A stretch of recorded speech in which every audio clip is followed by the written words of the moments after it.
The San Diego Prep Insiders Basketball Podcast is powered by Jersey Mike's. Jersey Mike's, a sub above. Hey, sports fans. Christian Pedersen, Aaron Bergen. The dynamic duo rides once again into the fray. This is the Division 4. Can I be Barnacle Boy to your Mermaid Man? Deal. These are the Division 4 playoff semifinals.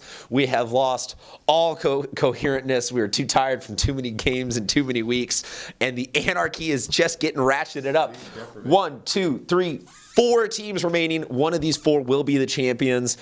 We've got public, we've got private, we've got big school, we've got small school, we've got city, we've got Imperial County. This is one of the better brackets in a long time, the last couple of years even, and we're going to find out who's going to be the champion this week, so let's do our best to insult some people along the way. Yeah. First game, we're going to talk about Southwest El Centro, Tri-City Christian in the Battle of the Bids. Who's going to be flying higher? All right, well, first of all, that's me patting myself on the back after Maranatha Christian made me look prophetic with the buzzer-beating win over top-seeded Maranatha Christian. And I'm going to continue to ride that Eagle streak, and I'm going with Southwest El Centro to get it done against Tri-City Christian in the Battle of the Birds. I like this El Centro Southwest team. They are here for a reason. They are who we thought they were type situation? Yeah, when you bring back 5 junior starters from a team that made a deep run in D4, you're going to be in these positions. And Tri-City, they probably have the best individual player in this game with Chase Webb. He's really good. But the collective talent athletically that Southwest brings to the table, I like it. I'm picking them. Deal. I'll give you a chance to clear your throat, get some water while I explain all the rest of our picks.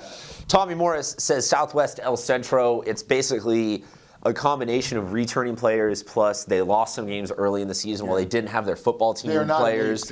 So exactly, it's one of those that you look at this and you go, it is an upset statistically speaking. It isn't an upset when you really actually get into the nitty gritty of this, and it doesn't surprise me that they're going to be in the finals, so I'll make it a clean sweep. We all say Southwest El Centro, and I'll say that they'll lead wire to wire. This will be a dominant Southwest El Centro win. On the other side of this bracket, Guajome Park providing somewhat of an upset. Somewhat. Okay, it's providing a pretty big upset, taking down Monte Vista, took down El Cajon Valley, took down Monte Vista. They now get to go straight out of the frying pan and into the fire versus San Diego. The Cavers getting it done in big fashion against Victory Christian. So, do we go with the favorites or do we pick another upset? I'm going to go with the favorites in this one, San Diego. Obvious reasons. I can't pick against my progeny, but I will talk a little bit about the job that Greg Garrett has done at Guajome Park Academy. Please do. 2 years running. They've made it to the Division 5 finals last year, jump right into D4, and they're immediately a contender in D4.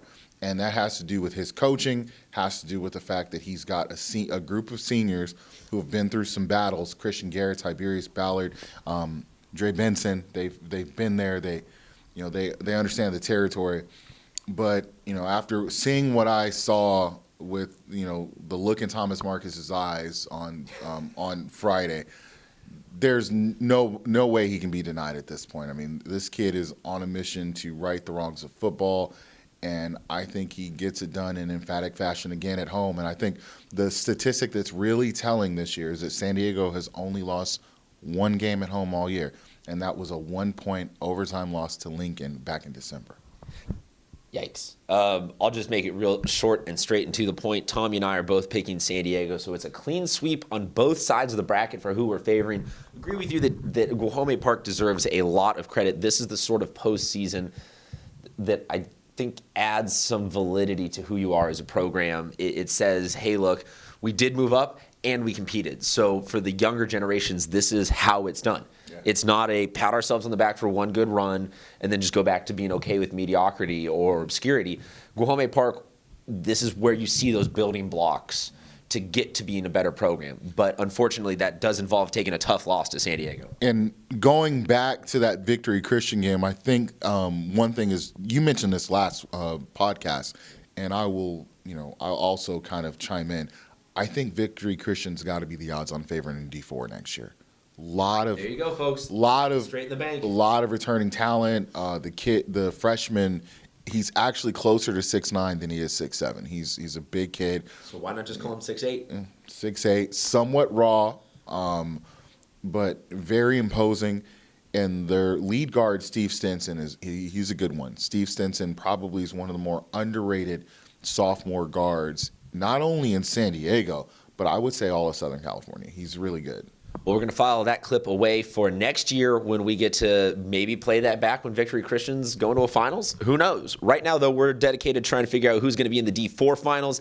These games will be played on Wednesday for the semis, and then Friday for the finals. At San Marcos. San Marcos High School. Pretty cool venue. Actually, no. No? Saturday. These are Saturday.